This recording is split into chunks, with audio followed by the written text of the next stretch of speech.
संसाधनों का विकास मतलब होता है कि हमारे पास जो रिसोर्सेज हैं, जैसे कि अभी हम लोग पढ़े कि कुछ संसाधन है लेकिन हम तकनीकी के अभाव के कारण उसका उपयोग नहीं कर पा रहे हैं, और कुछ संसाधन हमारे पास है, तकनीकी भी है, लेकिन फिर भी हम संसाधन को बचा करके यूज कर रहे हैं। इसके बारे में भी हम लोग कल पढ़े। तो आज है कि संसाधन का विकास कैसे होता है। Resources are vital for the human survival. संसाधन बड़ी मात्रा में उपलब्ध है मानव विकास के लिए, as well as maintaining the quality of life, जिससे हमारी जो गुणवत्ता है, हमारे जीवन की जो गुणवत्ता है, उसको हम सही तरीके से चला सकते हैं। It was believed that resources are free gifts of the nature. हम ये विश्वास करते थे कि जो प्रकृति के द्वारा दिया गया जो उपहार है, संसाधन, हम यही मानते थे पहले कि ये सारा जो संसाधन दिया गया है वो प्रकृति के द्वारा दिया गया है।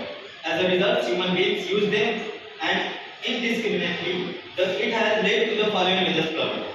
तो इसका परिणाम क्या निकला कि मानव जीवन जो है वो इसका अधिक उपयोग किया, ठीक है, और इससे बहुत सारी समस्याएं भी उत्पन्न होकर के आई। जैसे कि अभी हम लोग सबसे अधिक पेट्रोल और डीजल पहले 35 रुपये 34 रुपये था, तो पहले जनसंख्या भी कम थी, पॉपुलेशन भी कम था। आज के 20 साल पहले 10 रुपये 12 रुपये में केरोसिन मिल जाता था, अभी वो भी 50 रुपये 62 रुपये 40 रुपये में केरोसिन मिल रहा है। तो जिस जनसंख्या बढ़ने के कारण क्या हो गया, आज के समय में उसका उपभोग बढ़ा, जनसंख्या की वजह से ही उपभोग बढ़ रहा है, कंजप्शन बढ़ रहा है, और कंजप्शन बढ़ने के कारण ही वहाँ की जो वैल्यू है वो भी क्या करती है, बढ़ जाती है। डिमांड के आधार पर उसकी वैल्यू बढ़ जाती है। जैसे डिमांड किसी का घट जाता है उसकी वैल्यू कम हो जाती है, और जब डिमांड बढ़ जाता है उसकी वैल्यू भी क्या करती है, इंक्रीज कर जाती है, बढ़ जाती है। वैसे ही जब depletion of the resources for satisfying the need of a few individual, संसाधन में अब कुछ लालची लोग संसाधन की पूर्ति के लिए इतना अधिक उसका उपयोग किए कि वो संसाधन में कमी आ गई, ठीक है।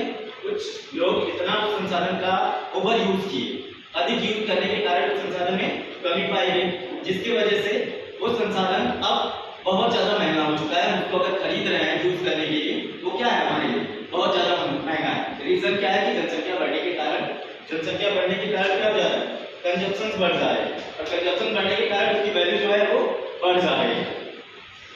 दूसरा है कि accumulation of the resources in few hands, which is turn divided the society into segments, have not, rich and poor।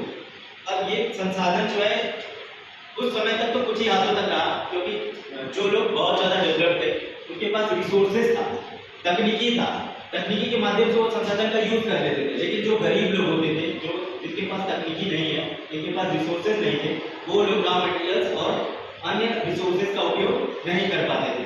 तो पहले जो संसाधन था वो कुछ लोगों के ही पास सीमित था, लेकिन बाद में जैसे जैसे संसाधन बढ़ा तो महंगाई बढ़ गई। जैसे अभी तकनीकी बढ़ रही है तो महंगाई भी क्या हो रही है, बढ़ रही है। जो गरीब लोग हैं उनके पास उतनी संसाधन उपलब्ध नहीं हो पा रही है, दो भागों में बढ़ी, किसी के पास वो संसाधन उपलब्ध था और किसी के पास नहीं था। जैसे धनी लोगों के पास तो रिसोर्सेज रहेंगे क्योंकि they have more money for the use of the resources, उनके पास इतने पैसे हैं कि वो संसाधन का यूज अच्छे तरीके से कर सकते हैं। लेकिन जो गरीब लोग हैं वो लोग खाने के लिए ही केवल सोचते हैं कि हमारा 2 जून का जो खाना है वो कैसे चले, हमारे बच्चे पढ़े लिखे कैसे, और उनकी जो एबिलिटी है वो कैसे बढ़ाई जा सके ताकि वो हमारे जैसा न बने। और हमेशा स्वास्थ्य संबंधी बीमारियां भी उनको होती रहती हैं, वो हमेशा दवा और ये सारी चीजें भी समस्या, क्योंकि उनको पौष्टिक आहार नहीं मिल पाता है, पोषक तत्व नहीं मिल पाता है। इसके कारण भी ये सारी समस्याओं को उनको मतलब समस्याओं का सामना करना पड़ता है।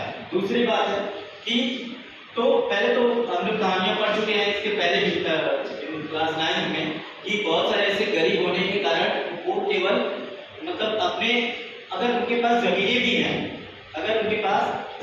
हैं, फिर भी उनके संसाधन की पूर्ति नहीं हो पा रही, क्योंकि वो लोग लोन ले करके अनाज उगा रहे हैं। कभी कभी वो नेचुरल डिजास्टर की वजह से बर्बाद भी हो जा रहा है, जिससे वो लोन ही नहीं भर पा रहे हैं, तो संसाधन कहाँ से खरीदेंगे। तो ये सारी चीजें हैं। दूसरा है, बस करीब बंद कर दीजिए 2-3